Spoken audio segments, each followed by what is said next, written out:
asking why there is no ice bucket challenge or something similar to that to be able to kick out Ebola out of Africa. But then, I mean, this is a very serious disease or virus, can we put it that way, that is leading to the death of over 1,000 people so far. And I don't think an ice bucket challenge would be one way to actually help kick it out. But now I'd like to delve into a man, or get to know more of a man that everyone has known as Matsanga. He is, or was, a negotiator for the Lord's Resistance Army in Uganda, and he is also a conflict resolution expert, and according to his website, he's also a lawyer. Yes. Mr. Dr. David Matsanga joins us on Africa Speaks to tell us more about his perspective on conflict resolution and so many other issues that are affecting Africa. Yes. Thank you so much for joining us. Thank you very much. It's such an honor to have you. So, you know, there's so many things that you are in one, but who exactly is David Matsanga? In a nutshell, Dr. David Matsanga, Matsanga, is a Ugandan, born in Uganda. He has lived in the United Kingdom up to today, and I left Uganda in 1985. I studied political science in London Guildhall University, Metropolitan University now.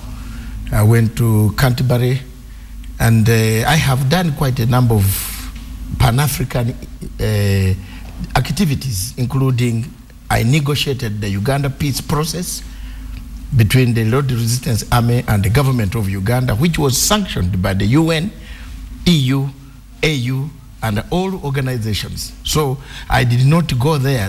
Some people have an impression that I just woke up and I said, I am negotiating for Konyi. No, I was sanctioned by these organizations. They gave me money. But why you? Why were you sanctioned? I was the only political figure who has been a critic of President Museveni.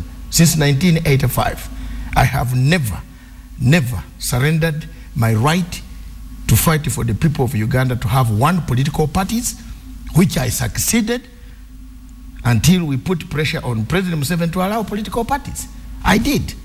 Every political record you can go through, you will find Matsanga. I have stood for the people, my people, and I fought for them to have that freedom.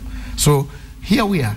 When we got to political parties, my party was Uganda People's Congress, and I will never change.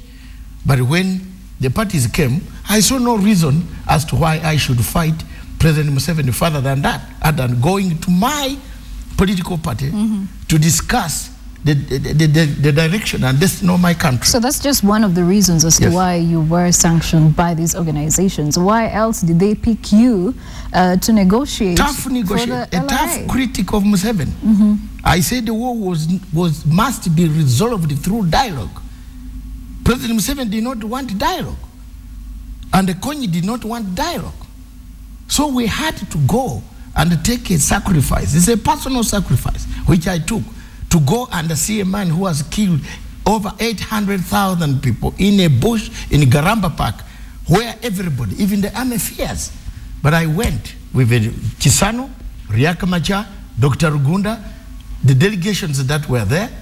I took my life and said, Konyi, my brother, we have to negotiate. Did you meet him? Yes, I met Konyi 12 times. Is he still alive? Because there's this whole myth that... Because I am not an international policeman. My role was very simple. My contract was to bring peace to northern Uganda, to Uganda. Go today, go and sleep outside at night in northern Uganda. But you see, you have peace. Your role was to negotiate. Yes. And as a negotiator... Yes. We are still seeing, you know, years on, we are still seeing Joseph Kony on the run. He's still causing a lot of trouble in the Central African Republic, in South Sudan, and many other, you know, neighboring countries like the Democratic Republic of Congo. Yes. So what did you achieve in this whole... It's a pity that the Republican government of George Bush decided to strike Kony on 14th of December 2008. I was returning to the bush after going to Uganda after 24 years. I've never seen shaking hands with Museveni. The first time I shook hands with Museveni to make peace was in 2008. I had refused never to shake his hand. But I said, look, let me go back again, because Konyi told me what they wanted. I brought it back to Kampala. I shuffled from Kampala, I went back to Konyi with Chisano. Then we came back. Before we could go and conclude, I still have an agreement. Riaka has an agreement. Chisano has an agreement. Museveni has an agreement. Rugunda has an agreement. These people went and struck. They said they had a tomahawk that was seeing where Konyi was. Here we are. Konyi is still killing people. I had finished. As far as I'm concerned, my mandate was to finish, to bring peace in northern Uganda. I bet I would go down, I would die today. I brought that peace. Would you still negotiate on behalf of the LRA in regard to bringing peace to all these other neighboring countries? LRA now is an international issue. I'm not an international policeman. I don't work for international police. But you were sanctioned by international organizations. Yes, if they come to me to say there is a negotiation, I would do that. If Konyi feels that he wants to surrender, the agreement is ready. Is with Chisano, is with UN, is with EU, AU. They have it. IGAD. The President Kibaki signed that agreement. Wetangula signed that agreement. Everybody in this whole region, South Africa, signed, endorsed. Matsanga was not doing things underhand. Contrary to some of these people, you know, part of the problem I have is that people see me without beards and gray hair. When you say these people, yes, who are you referring to? There are several people. There are many people, haters. You, of course, not everybody likes you. You also have haters? Oh, yes, very many. Because I've stood for Africa. I've stood. When people did not like Mugabe, I liked Mugabe. I stood for him. So I conquered. Who are your biggest haters? There's very many. NGOs, for example, they don't like Matsanga. Some malcontents, or whom we can call people who don't reason, who read the name Matsanga, but they don't see the work I've done. Yes. I've done a lot of work. I'm the only African who went to the European Union and I challenged it because I know the law. I live in the United Kingdom. I've lived 28 years in the United Kingdom. I know the law. I went to European Union, challenged the European Union about Zimbabwe sanctions. The people in Zimbabwe, the ministers are flying because of this mouth. This mouth of yours? Yes, of Dr. Matsanga. All right, you have since graduated from negotiator, yes, and you are now a conflict resolution expert. Can you please let us into that, because we don't seem to understand. Can you see? What exactly? When I was negotiating the Uganda peace process, I found Ocampo, Mr. Ocampo. Mr. Ocampo came to our country, called Uganda, peaceful country with a conflict. He issued warrants against one side, after investigating both sides. So when in 2007, I want people in Kenya to understand me and the world to understand how I came involved in Kenyatta, Ruto, Sang, and whatever process. Let's first describe how you graduated from negotiator to conflict resolution expert. Part of my study was conflict resolution, analysis in Great Lakes region. I'm not like a professor, Harvey Maupen, who comes for 6 months and then goes says he's an expert in Great Lakes region. I know every custom in this region. I know the time of harvest. I know when they plant their crops.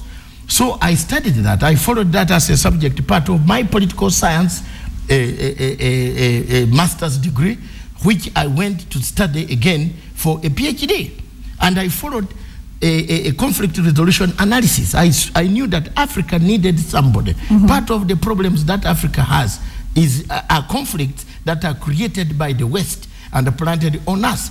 So when I saw Mr. Ocampo arriving in the Kenya scenario, I said, oh my God, this man is going to finish this country. And believe me or not. Did you say the same thing when Moreno went to Uganda? Yes, I did. I said, I was a chief negotiator, Mark you. I'm the only person who knows exactly what Ocampo did on the Ugandan cases. So what exactly? Because all these files were brought to me as the chairman and the leader of the peace delegation. I know what he did.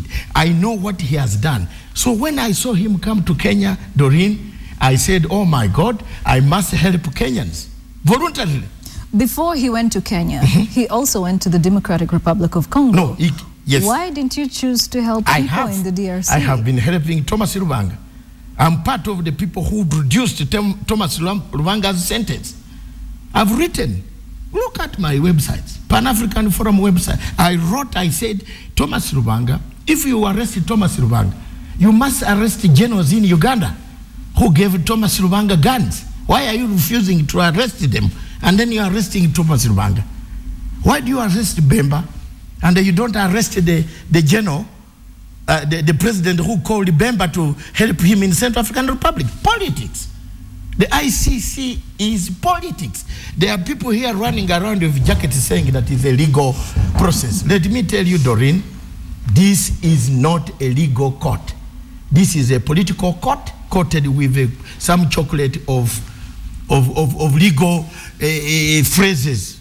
And how different does it make the ICC from our local courts here? Because if you're saying that this is a political court, yes, does it make it any different from what we're seeing back home? Yes, in fact, the court in Kenya is more formidable, more credible than the ICC. The ICC. That's why we formed. I was one of those in 1998 who went to Rome in a cold winter to accept ICC, because in Uganda we had a dictatorship. I wanted ICC to catch some people who slaughter people on the continent. People think I don't like the other victims. I like them. But when ICC turns out into a political game, it chooses 5 from DP, or 5 from ODM, 3 from ODM, 3 from PNU, surely. A crime can never be divided on political lines. So I noticed that, and I came out, frankly, I have never asked Uhuru Kenyatta to give me permission to support or to harass ICC. I have never asked Ruto to give me permission. You know, part of the notion people have in Kenya and Africa is that when you shout louder, you are being paid. No, I have a different heart. This Matsanga has a different heart, a patriotic African heart. I have done most of these things with my own resources. I have flown to these places to challenge the chief prosecutor. People who want to, you look at the ICC website, you'll find my cases there. I've written in my own English language.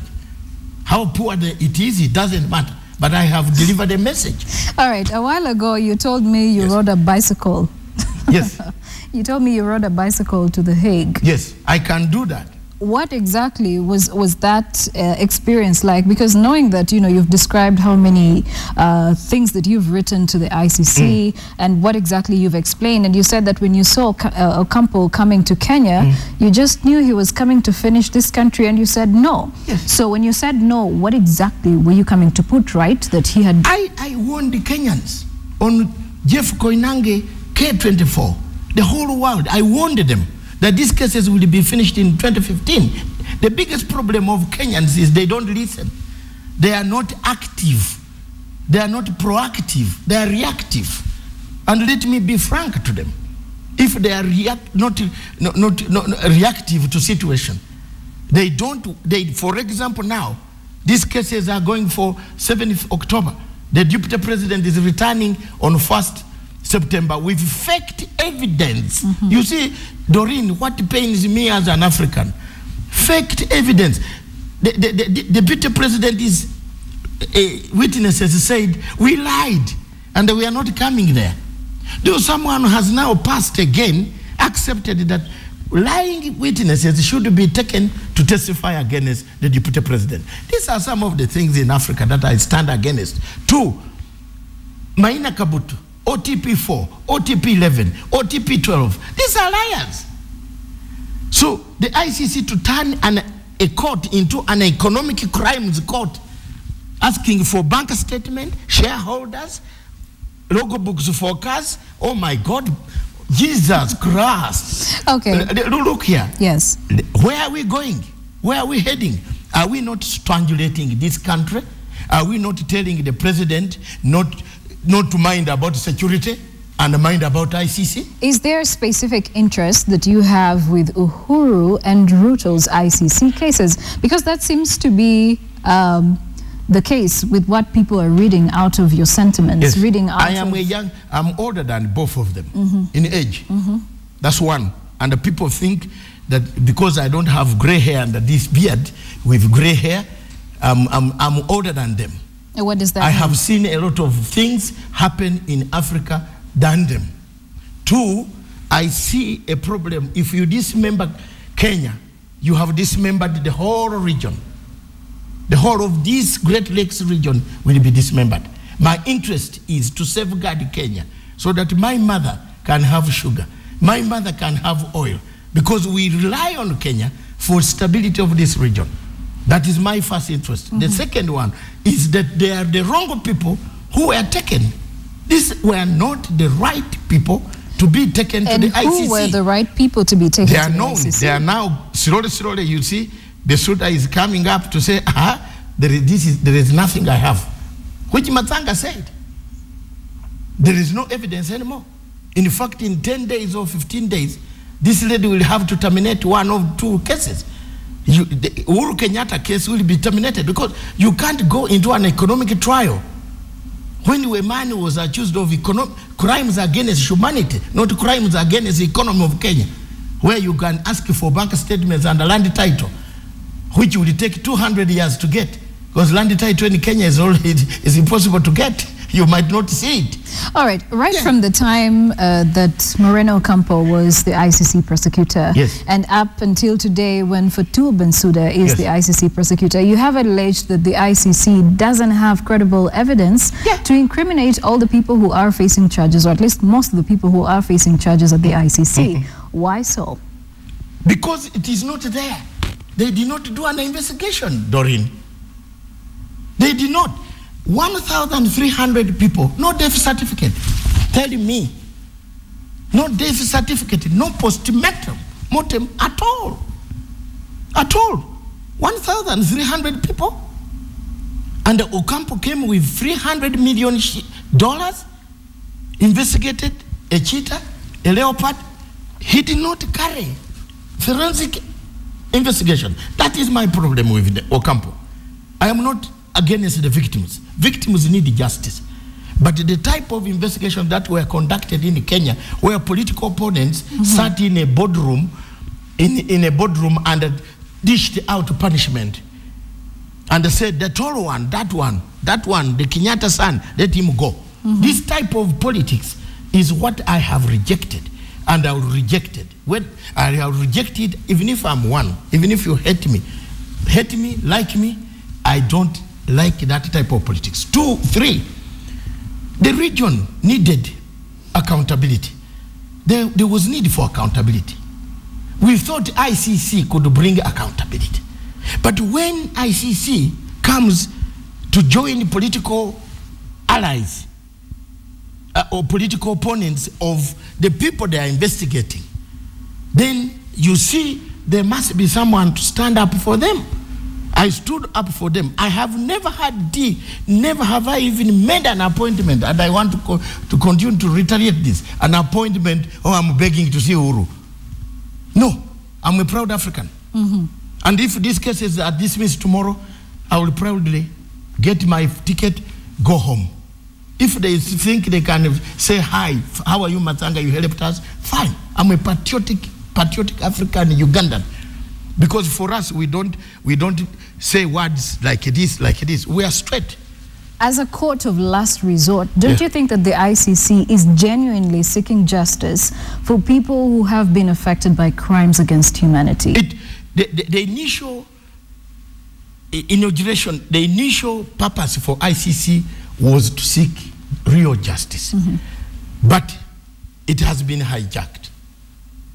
Believe me or not. It has been hijacked. When a man comes here, Secretary of State for African Affairs, my friend Johnny Carson comes and said, choices have consequences. Or Kofi Annan says, choices have consequences. These are ICC indicted. You see now it turns into a political monster. And we lost it out there. That's why Kenyans said, oh, that's why these people don't like these guys. Let's vote them in. Have you seen? It was a vote honor for Uhuru and Ruto. And they should be proud for that. Because the ICC also brought a tag on them, and they won this election because they were being hunted down by superpowers that have hijacked the ICC as an institution. They have hijacked it. They use it. I can tell you, I don't want to name this on your program because somebody could refuse to fund the program. But if you allowed me to name, yes, I could name one country that is chasing this case of Kenya very badly. Well, you can name France. The French, they should stop it. The French pay 70% of the money of ICC from a port up to the judge. And the French are fighting for fuel, for oil in Africa. All the conflicts you see in Africa from Biafran War, it is a share of buses. Would you associate the same to Libya? Oh, yes. What's happening in Look Libya? at what happened. When I wrote in the Standard here, people laughed at me. Go and look for my Standard article. Very nice article. I said, give 3 years, Libya will be full of terrorists. All right. Dr. David Matsanga, yes, let's have your final remarks. My final remarks is the ICC is strangulating this country. It is pushing this country into a regime change mechanism that was in Egypt, in Libya, and Tunisia. ICC is acting as an accelerator to take this country, hurtling it to a situation where if the president, deputy president, and the government, if they don't put it down and talk seriously as Kenyans, they will hurtle this nation to a standstill. Because all the things that you see around the referendum, these are tactics of regime change. Orange Revolution started with food, referendum on food prices. Right. What's next on your agenda? My next is to finish Fatou Bensouda. That's it. If I finish Bensouda on case number 2, I will go on case number 1 of Ruto. I don't need their permission. I am an international operator. In fact, my next stage is to take Bensouda to the European Court of Justice. There is a section that catches her. How do you call Mongiki? Criminals who have killed people? You put them in Europe and they say they are witnesses. I caught her on that one. I want the European Union because I know the law. The lawyers of these people might be cheating them. Do you have evidence on that? Oh, yes. All right. I paraded my evidence to the ICC court. And by the way, the last thing, the court has blocked, gagged my evidence, never to be published. I have 15 names of Kenyans who sat down and crafted all this. And I handed it to appeal chamber. The appeal chamber said, Matsanga, if you ever make noise and mention one of these names, 5 years. So I'm gagged. All right. Gagged is the word that you're saying. Yes, I'm that gagged. You're using. Dr. David Matsanga says he's gagged at the moment because his information cannot be published, at least not at the ICC, is it? Not at the ICC or anywhere in the world. Yes. But well, we cannot continue. There's quite a lot that we can delve into, and I think we'll spare some more time on either the next edition to delve more into what his perspective is on the African continent. But thank you so much for joining us on this edition of Africa Speaks. Well, we've come to the end of the show, and the conversation continues online. The hashtag Africa Speaks. I'm Joy Doreen Bira. Until the next edition, God bless.